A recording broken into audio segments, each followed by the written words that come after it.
It's gonna be a good one. It's gonna be a good one.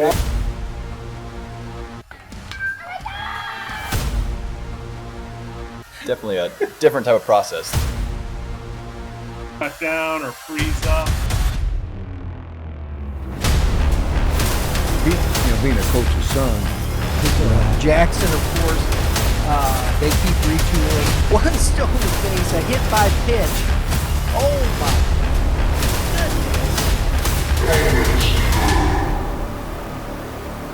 Hello, everyone. We're out here at the practice factory. I'm sitting in for Darin on Baseball 101. We don't have any snow cones, which is a bummer. So, but we're out here today. We got Dave Wiggins joining us on Baseball 101. We're going to start with a topic that I think is interesting. You know, we talk about Baseball 101. It's, right at the beginning, what are the things? And honestly, Dave, I think with the way things have gone, the new N.C.A.A. recruiting rules, I think we got to go back to some basics and kind of reset how we're looking at things and what the priorities are. Yeah, I couldn't agree more. You just kind of have to consider, when you're coaching a team or you're running a team or a series of teams, you just kind of have to consider what those teams are, what they're looking for, what the parents are looking for, what the players are looking for.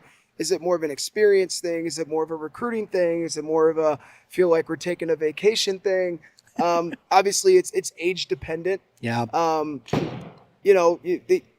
coach a 12U team. They want to go out of town. Awesome. They want to go out of town because they want to have fun with the rest of the parents and players on the team. They want to have a bonding experience for the kids. They're not going out of town trying to get recruited. They're 12. Right. We know that going into it, that, hey, we're going to go here because the field of teams that we get to play, it looks competitive. The fields we're playing on are nice, and there's a couple nice attractions nearby, right? If you're a 15U or a 16U or a 17U team, I think you need to kind of consider, a couple of different things that we can get into. But ultimately, it's harder now for a high school baseball player, especially one in the class of 2025, 26, 27, to get recruited by a school or even have an opportunity to play at that school out of high school, just given how old college baseball players are, how coaches are dipping into the portal more, how they're looking more at JUCO players and these JUCO rules that we're hearing that may or may not be implemented. It's harder now for a high school kid than I've ever seen for them to get that opportunity to play at any collegiate level, whether that's Division I all the way down to Division III or N.C.A.A. There really is no such thing as, well, I'm just going to go to school X because that's my fallback option. And, I guess I'll play there because I'll get to play right away. I mean, you can have that thought and you can believe that, but you could also end up going to a D3 school that you might not think is any good at all. You might find yourself there day one and realize, well, I'm not even one of the top 20 best players here right now.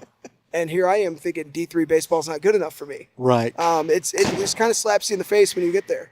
When you get, they're grown men playing baseball, no matter what level it is. There's guys that throw in the 90s at the D1 level, at the D2, the JUCO, the N.C.A.A., and the D3 level. There's hitters that can hit the ball 400 feet at all those levels. It just all comes down to what ultimately is going to be the best fit for you, and when are you going to get the opportunity to play, and how quickly are you going to get a chance to get on the field. So that was a lot. Sorry. No, you're good. So let's come back to this. I remember, listening to people talk about, a 10U team. Man, these kids are all D1 players. I'm not kidding. You've heard that stuff. Absolutely. And you're like, they're 10. They're not. And you don't know that. That you may be playing competition. It's this, it's that, it's skewed. One of the things that I think is I think detrimental to a lot of it is a lot of these rankings of elementary school teams. If that's what people want to do, fine. It's not a problem. I just think it's detrimental to the overall scope of what we're trying to accomplish. Yeah. where do we start? How do we reset? How do we hit the reset button with some of this? Is there a reset button we can punch? I don't know. I honestly, there may not be, just because we've come so far. You know, we're ranking 9U and 10U and 8U teams nationally. You know, we're once they get closer to high school, we start ranking players individually, and you know, a lot of those rankings, in my opinion, are justified. You know, no matter what scouting service it is, but at the end of the day, that's the person who's running that program's opinion, or the collective's opinion Right. of that player. Right. You know, you have pitchers who are being ranked along with position players, which sometimes that's apples to oranges. So there's just a lot of things that are going on that are in my opinion kind of just commercializing youth baseball in general, where I don't think a lot of parents, or the players for that matter, want it to change. I think they like it. I think they like the recognition their son gets. I think they Sure. like the competitive nature that it brings to play on a, you know, whether it's a 9U, 10U, or 12U team with the major name at the end of it, or a AAA major name at the end of it. I think people eat that up, and you know, a lot of times those teams are good enough to play at that level locally, but when you go out of town, that, in my opinion, that can kind of change given, you know, the scope or the landscape of the level of competition wherever you're going. I don't necessarily think that hitting a reset button is the way to go, but I think clear information, and I think a very clear roadmap from the coach or from the organization to those teams of why we're doing what we're doing, why we're playing at the level at which we're playing, why we're not playing at the level that you think we should be playing, what our kids' best interests are in terms of development over winning, over playing great competition. It's just, you take two kids, one kid's going to be very challenged at the single A, double A level, and that's great. That's awesome. One kid standing next to him could be challenged at the AAA major level. And I think more and more you're not seeing a collection of single A, double A, AAA major level kids playing together like you might have seen in years past. You're seeing a lot more. You're seeing the level of players and the level of what they want to play. Those kids are finding each other. I agree. You know, I agree with that. And I think the clubs are doing a really good job of assembling teams that have players with those same goals and aspirations, no matter what age it is. Yeah. Does that make sense? Yeah, because when I was playing Little League, which it's been a minute, but, you know, it was just, you know, there wasn't a AAA, all that. It was just, that team's better than us. Right. Yeah, I mean, it was, if all the kids in your community, if your community turned out to not be as good baseball wise as that community, there was no designation.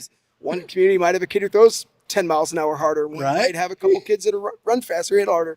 And those things haven't changed. Correct. So they haven't changed. And I think that is the key to this. And I agree. I don't think, and I just like asking questions and whatnot. Absolutely. I don't think it's a reset button either, but I think it's a clear delineation of level of talent. That doesn't mean that kid that's now playing double A isn't going to be maybe a Division I baseball player.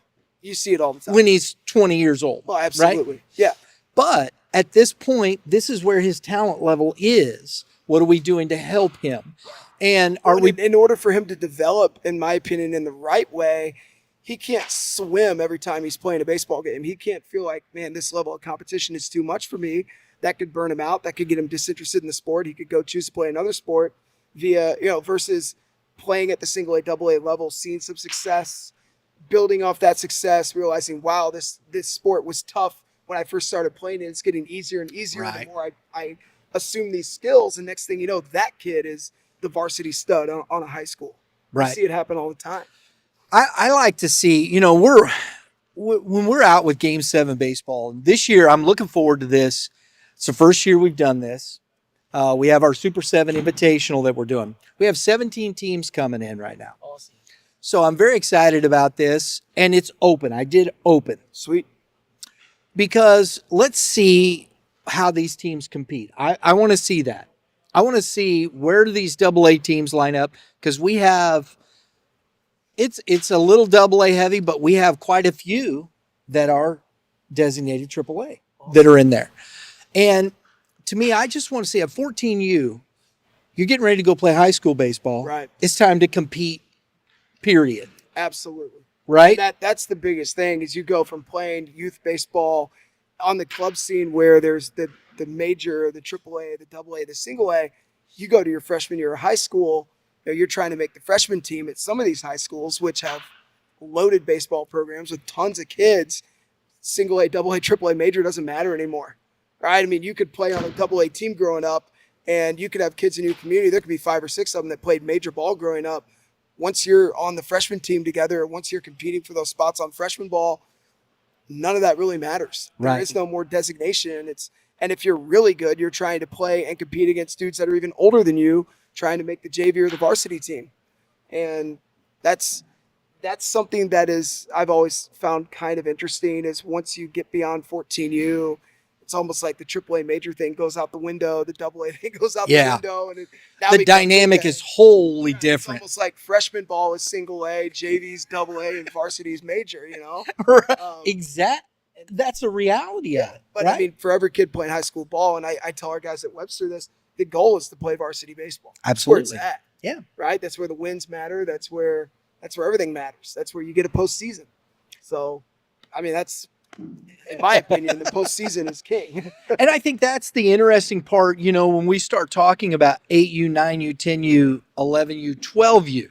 I think 13 is just that kind of tweener in between there. But 8 through 12, there should be a clear set of goals. How do you identify the player? And I think the one thing in this, I don't even think it's the kid because they're just kids, It's, do we get snow cones after the game? Right? But I think the reset that I think needs to happen is if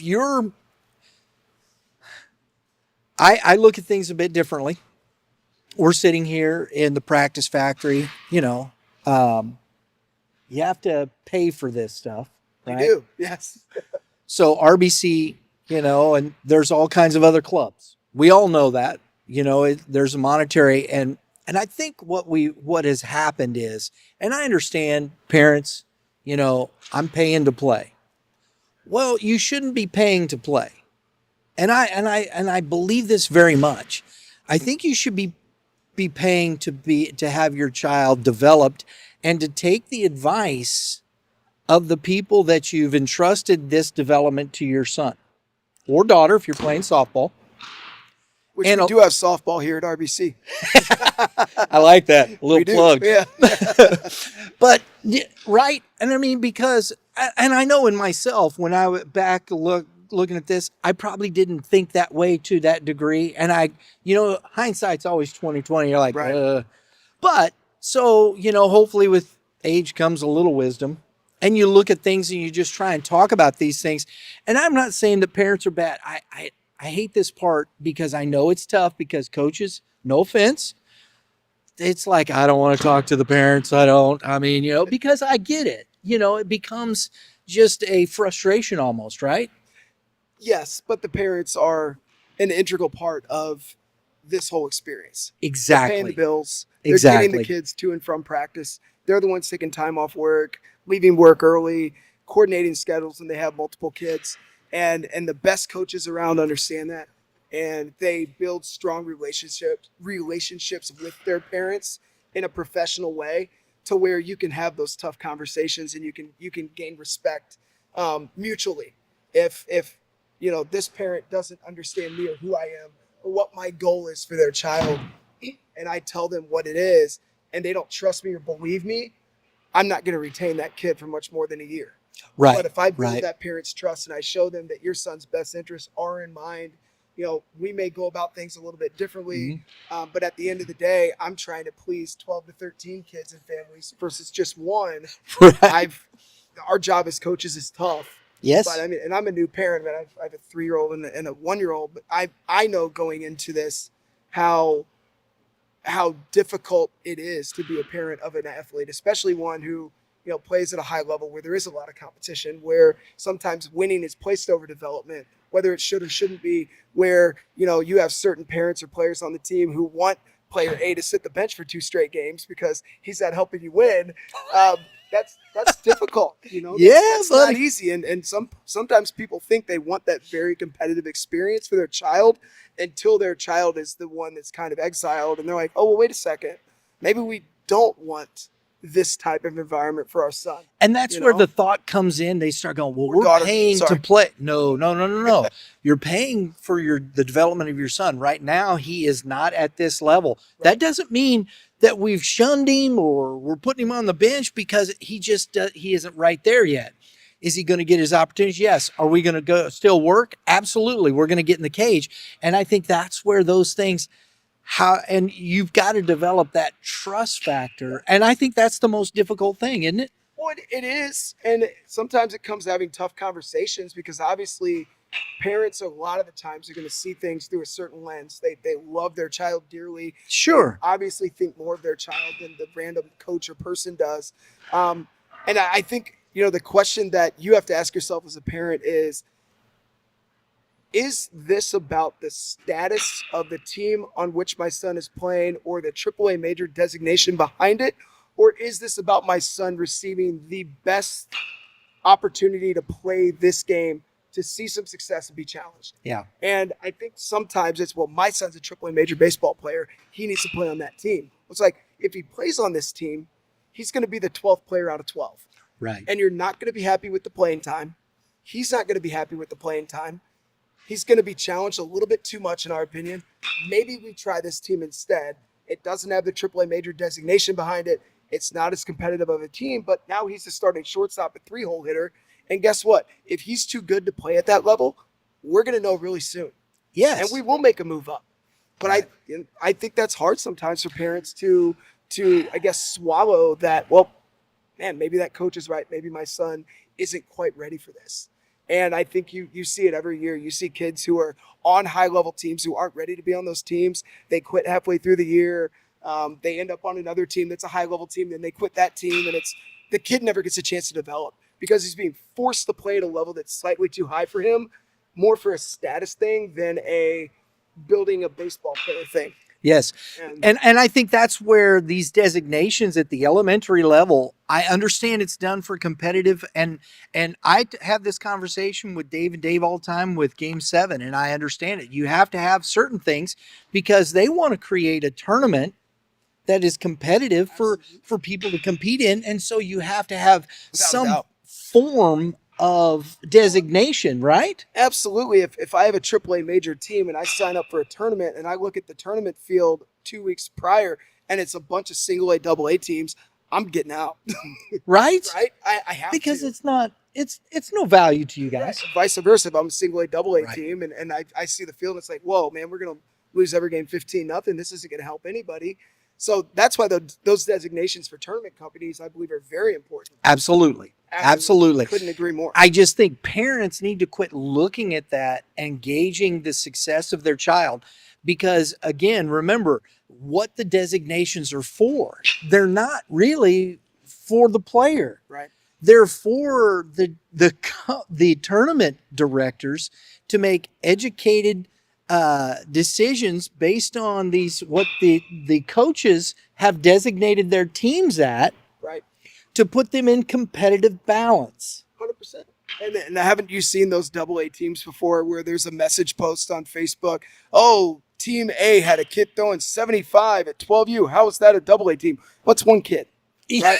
And maybe the kid throws really hard. Yeah. But you didn't mention that he walked 8 guys. You didn't mention that he went 0 for 4 at the plate. I mean, there's going to be those outliers on double A teams that could that probably have AAA major traits. Mm-hmm. Right? And I mean, it's kind of funny seeing that on those Facebook posts. And it's to your point. You felt bad a little bit. I was umpiring this. It was this 8U team was playing up in a 9U tournament.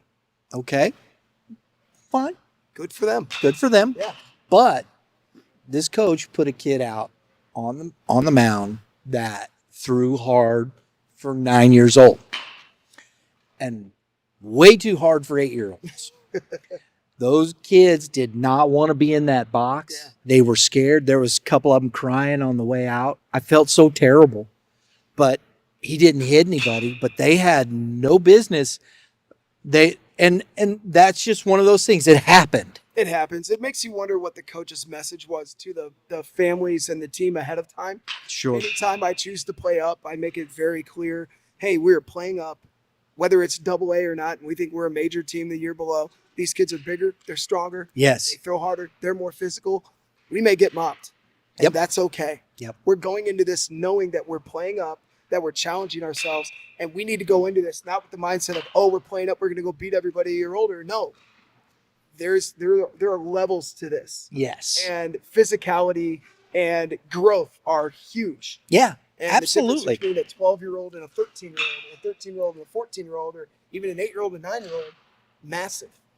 Especially 8 to 9. 8's kid pitch or machine pitch, 9's kid pitch. Yeah. So you took a group of kids who are used to hitting off a machine, and now they're facing a live arm. So it's a big difference for them. And this is, I think, the best part of this, and and I think the understanding of these designations from 8U to 12U especially, leave them be.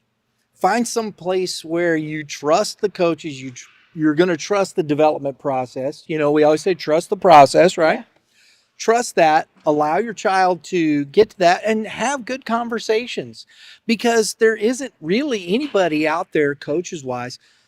You're not trying to make the kid worse. Yeah, you're right. As a coach and as a club director, it's up to us to, if you're going to trust us, we have to earn your trust. I We agree. have to give you I a agree. reason to trust us. We have Yep. to show you that your kid's in the right spot.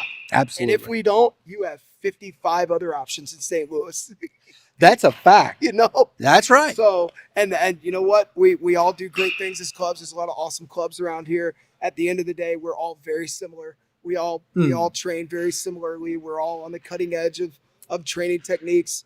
It's more about relationships and finding people, finding coaches, finding trainers, finding instructors that connect on a personal level with your child I agree. versus who knows more, who's got the latest technology. If that They're the makes sense. guru. Well, he's found a way to connect. I say this because honestly, when and just my own experience, you pull from your experiences, right? When Justin, my son, started, he wanted to pitch. He's like, Dad, I want to pitch. He's 8. I'm like, I don't know nothing about pitching. And I don't want him to get hurt or this, that. So we looked into instruction. And shout out to, an old dog around here, Drew Prater. I knew you were going to say Drew. Yeah. And I started taking Justin. And whatever, reason why Drew connected very well with him. They had a good rapport, and Justin, it worked. And later on, Justin went to a couple of guys. It didn't work. It didn't fit. It wasn't there. It wasn't the same. It wasn't. And so I think that is a key to it. Do you see the relationship is there? The connection is the information. And I love that part of it, right? Yeah. That development process, not just of the mechanics or this or that, but the relationship. Does my son trust the instructor well enough to know? And I mean, when you're talking about 8, 9, 10-year-olds, there has to be that connection, or else the methodology. Do you understand? Does he really understand what the instructor's giving? Do you understand? Are you paying attention so that you understand the language and how things are being said, so you can help your son when he's having to work at home Exactly. and do those things? I think there's so many variables in this. In the development process, we're focused on too many of the things that aren't as important. Yeah, I agree with you 100%. And when you're talking about, I think I go back to the initial question of what's really in the team's best interest in terms of where they're traveling to or what level they're playing. When you're a high school age athlete, if you're playing in one of these clubs on one of these teams, you're more than likely you want to play college baseball at some point. Like your goal is to play college baseball, Right. right? Right. And as an organization, I think it's important that we educate not just our players, but our parents, our families on what's been going on with college baseball in the recent months, years, and kind of our take on how we can help your kid realize his dream of playing college baseball. Right. We can't look at a 10-year-old and say, yeah, you're a D1 athlete, right? We can't. It's hard to look at a 15-year-old and say you're a slam dunk for a D1 school.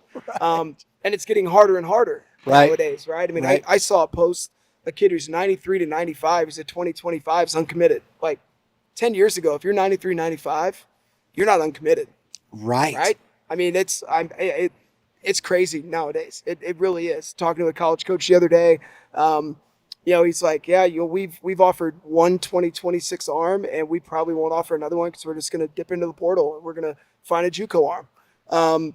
It's harder now than ever for these high school kids to play college baseball and get an offer to play, let alone then get on the field and play on a field of grown men. So, say you have a 15U team and you've got to make sure the players and the parents understand if you're traveling, if you're going to the WWBA or BA in Atlanta, or you're going to the PG World Series in Florida, there's not going to be any coaches there to watch your kids. Because Division I schools can't recruit your son until he's going into his junior year of high school, August 1st. B, 15U baseball, it's not where collegiate coaches are they're just not there to watch because it's too early in the process.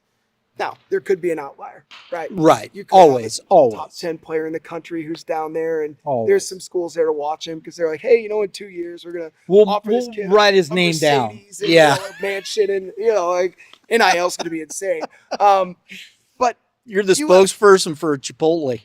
right.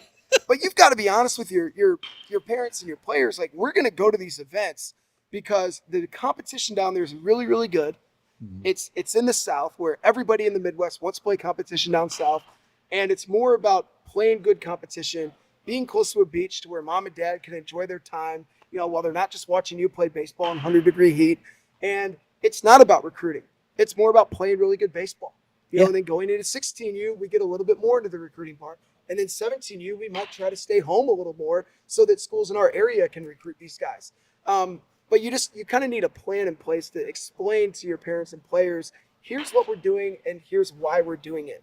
And if you have an issue or if you have a question about it, we as coaches and directors need to be approachable and have the knowledge and the answers of what's going on with college baseball to really help these kids. Because if I'm going to pay $30,000 over 4 or 5 years of being in a club, I want that investment. I want a return on that. Yes. Right? I want my kid, although I'm asking my kid to get good grades, I want my kid to get some athletic money, or I want my kid to get a scholarship to play in college. Right. Otherwise, what am I spending all that money for? Why am I paying you if my kid's going to graduate and have no offers? Right. So it's only getting harder. Absolutely. I love that. There you go. Baseball 101. 1101. There it is. Right at the base level. I think these are the conversations we got to start having. I think more and more. I think it's important because, as you said, it's not going to get better in the sense of, or easier. I think it's going to be, we're still dealing with, I think, the extra year of eligibility with the portal. Yep. And those kids. Now you've got the rule change. It's going to change the dynamics there. We're still probably two years from seeing how that's going to change. Yeah, everything. I agree. I mean, we honestly don't know if the junior college kids are going to get 4 more years of eligibility after their 2 in JUCO. I know when Pavia won that court case, everybody was flipping out like, oh, well, JUCO guys get 6 years of eligibility now. Yeah. It's like, if I'm a high school kid, why don't I just go to JUCO out of high school? And then I get my 4 years at that 4-year university. So it's I think there's a lot to still kind of find out and see what's going on. The 34 roster spots by December 1st for these Division I schools, that gets really dicey too, because I guess you could recruit 50 guys. You could have 50 in the fall, but 16 are getting the axe on December 1st. Yeah. And where are those guys You're getting going? cut. Yeah, you're getting cut. And then where are you going? Right. Are you going a level down? Are you going 2 levels down? Are you just quitting altogether? So it's it's never been harder for these high school guys to play college baseball. So just get after your training. There you go. There you go. Good advice. Hey guys, thanks for tuning in. We do appreciate it. Baseball 101, Darin will be back. We'll have him back here. He just couldn't make it today. I appreciate Coach Sissel and what he does there. I'm really enjoying what he's doing. So make sure you tune in for the Baseball 101 with Darin Sissel. We got some great stuff coming up. Make sure you guys check out R.B.C. Follow Dave. It's a great follow. Head coach at Webster Groves. It'll be interesting to see what we get this year, right? It will. There's a lot to be determined. A lot to be determined. They're hungry, I'll tell you that. There you go. They got a taste. Gotta like hungry. They got a taste. So thanks again, Dave. Appreciate it, buddy. We'll see y'all next time.